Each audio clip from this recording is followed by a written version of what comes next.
Hi guys, today we learn about how to fix if Google Home is not working, not opening on your Android phone. First of all, you need to restart or power off your mobile.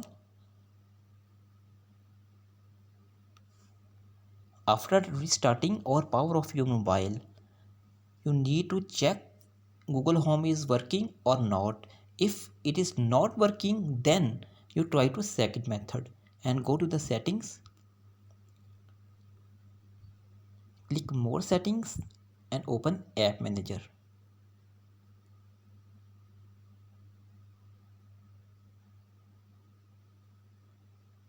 Here it is. Now we open Google Home.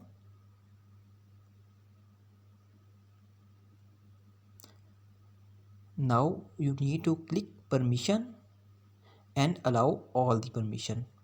After that,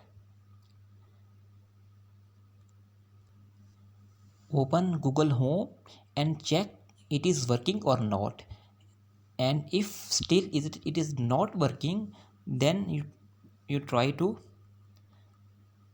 open Google Home again and click storage and click clear cache and click clear data. After that, just restart your PC, and this time after restarting your mobile, this time Google Home will definitely work for you. So this is a video. Thanks for watching.